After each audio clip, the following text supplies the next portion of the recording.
Warhammer is an amazing universe, but it's hard to get into it. There's no easy barrier for entry, and I think it would be a good idea to talk about the ways you can start getting into Warhammer if you like it. First of all, it's going to be the thing that everybody tells you need to do, but you don't really need to do, is getting miniatures. Now, you might not like the idea of building your own figures, of painting them, or you might find them too expensive, which the latter is the case for most people because Warhammer has become a very expensive hobby, one that keeps going up in price because Games Workshop doesn't like being on green every single day of their life.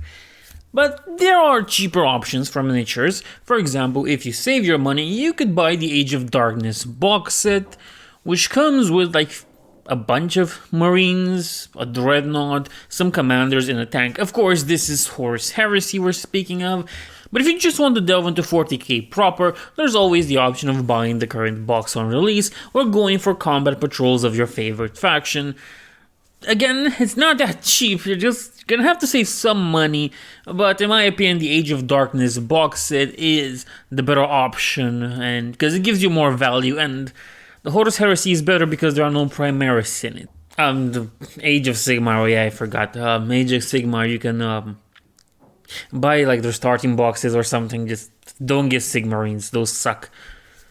Moving on, this is not really the only way to get into Warhammer as a hobby. You don't need to spend a bunch of money to be invested into the universe and so on. You own something Warhammer related because you are a fan. You are not a fan because you own that thing. Now with that out of the way, there are other options to enjoy Warhammer because Warhammer is a very big and multimedia hobby.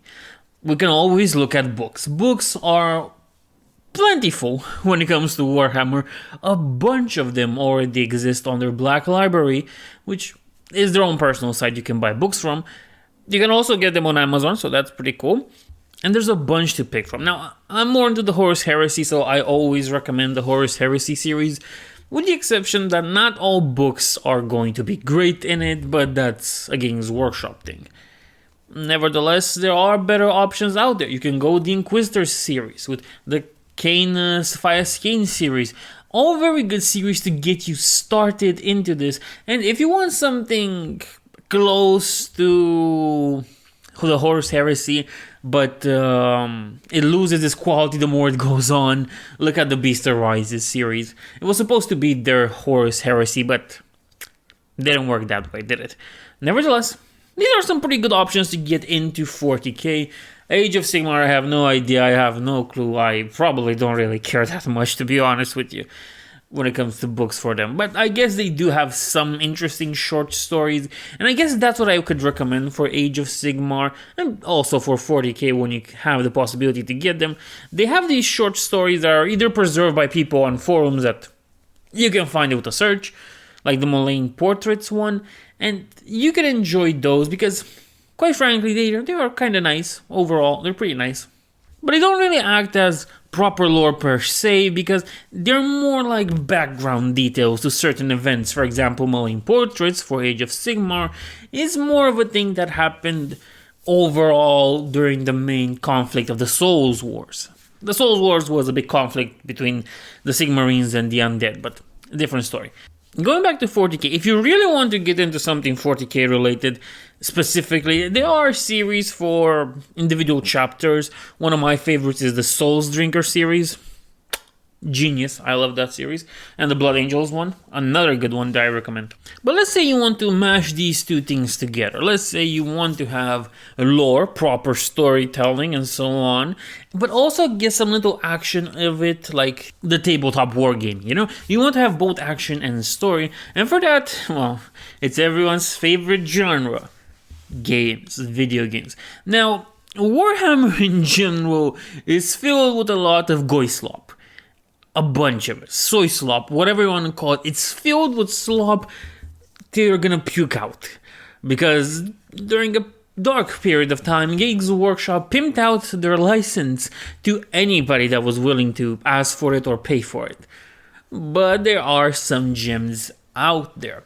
For example, if you want to play some RTS games, You can't go wrong with Dawn of War 1 and 2. These games are perfect. Now, they're different from each other, but they are perfect in what they do. If you get the complete collection for both of these games, you have hours upon hours of playing time that you won't regret, because the games really are worth it, both of them. Now, if you want something more action focused, there's always the Space Marine game. Very good game. Inspired by the Darksider series, if you want to say that, or is the other way around, who knows. And they're coming with a sequel to that, and people are kind of hyped for that. The sequel promises to be even better, and you get to kill Tyranids. And who doesn't like killing space bugs?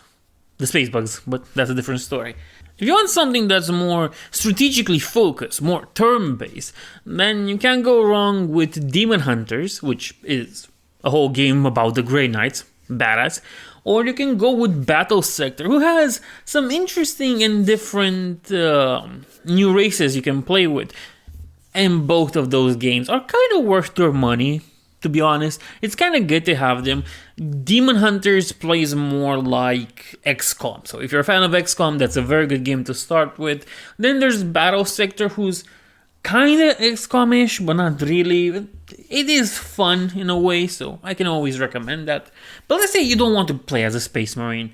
There's always the possibility of going for Darktide. Darktide is a pretty nice game. Left 4 Dead, but it's 40k basically. And people are really hyped for it. But let's go back to the strategy part. Let's say you want to play something more methodical, more Civ-like. Well, there's Gladius for it, and it's a pretty good game, in my opinion. Pretty good for what it wants to do. If you want space battles, then there's Battlefleet Gothica 1 and 2. So you have options when it comes to 40k. Unfortunately, on the other side of the spectrum, Age of Sigmar has more soy slop than anything. At the end of the day, it's just not good. Most Age of Sigmar games are not really that good. There is like one that's kind of a port of a spin-off of Age of Sigmar, but it's only online. I can't really recommend Age of Sigmar, to be honest, when it comes to video games. But what I can recommend instead is the predecessor to Age of Sigmar, and that's Warhammer Fantasy. You will probably also know it as Warhammer The Old World now, but they have some pretty good games. We can't deny the Total War series. Now, while Sega and Creative Assembly might not be great companies, and they might not really deserve their fan base, those games are still pretty good, and you can find them easily on Steam, on Epic Games, whatever your preferred method is. There's also Vermintide. Remember how I said Darktide is Left 4 Dead, but with a 40k skin? This is mostly the same thing, but instead of a 40k skin, it has a Warhammer Fantasy skin to it. There are 2 games, and honestly 2 is like the best one. It's also the biggest one with 100 and something gigabytes, but that's a different story. These are just some of my favorite games out there. There are some that people might say are better or equal in terms of that, but these are the ones that I feel properly represent what you want to play in different genres, if you can say that. Remember, Warhammer is multimedia. That means there are some movies out there. Well, there's only one official Warhammer movie from my knowledge, and that's the Ultramarines movie, a movie that I did a review of, and I highly recommend if you really want to get into Warhammer in general. It's a nice movie. It gives you a few details here and there. You're not gonna be bombarded with lore information, but it's decent for what it is.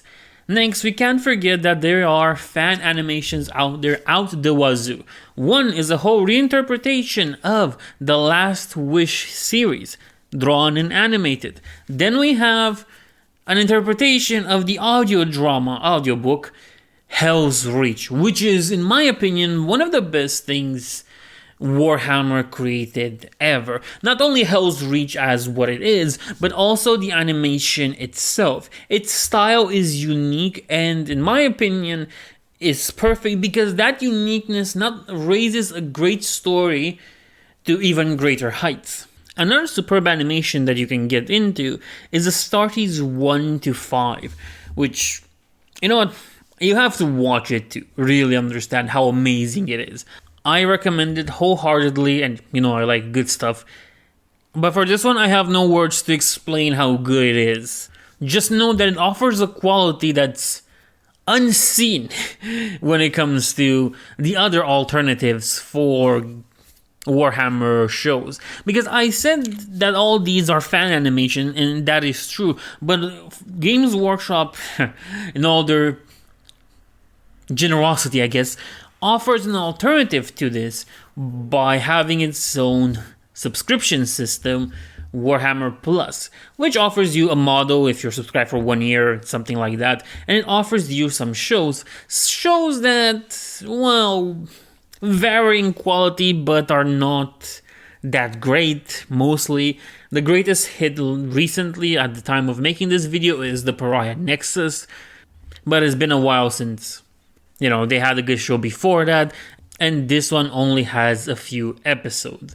So, take it or leave it. They also offer some lore books. It's books within, quotation marks, because they don't offer you access to the Black Library list, which is their biggest mistake in my opinion. But they do offer you to certain supplements and so on. And I guess it's okay. I don't really recommend it that much. I, for one, am not subscribed to them. But let's say you want to listen to Warhammer lore. Yeah, you don't really have the time to sit down and read a book, and you have to do something, but you want to listen to Warhammer lore, and to that, my best recommendation for you is the audiobooks. Now, you see, audiobooks are quite an amazing invention, where somebody reads the book at you. It's quite nice. I like it. I enjoy it, in fact. And it's a good way to get in those nice Warhammer stories while also working or doing something else. You have to understand though that the quality varies. Some books are amazing, some are just decent, others might suck, but I haven't really found one that in my opinion truly sucks. There are also fan readings out there, people that have done old books that Games Workshop either no longer sells or no longer offers on YouTube, and you can just find those on YouTube, and it's a pretty decent quality in my opinion. It's not gonna be the best because of course these are not people trained to be voice actors, but then again, who is, right? I'm not gonna go into too many details because I think this is good enough as it is. You have a few recommendations of games, of things to watch, of things to read, and there's audiobooks of the things you want to read. Before you dive in, please understand the thing that Warhammer is a hobby for anyone that wants to get into it. It's not a hobby for everyone. And that's an important distinction because Warhammer in general is not made for everyone. Not everybody will like Warhammer and delve into it. Some people just don't like it and consider some things to be wrong with it, be it lore-wise, gameplay-wise, or so on. If you find that these things or some things are not for you, you can either accept it as it is, as most of us do, or you can move on to different hobbies that offer the things that you want. Nevertheless, I hope you enjoy this, and I'll see you in the next one.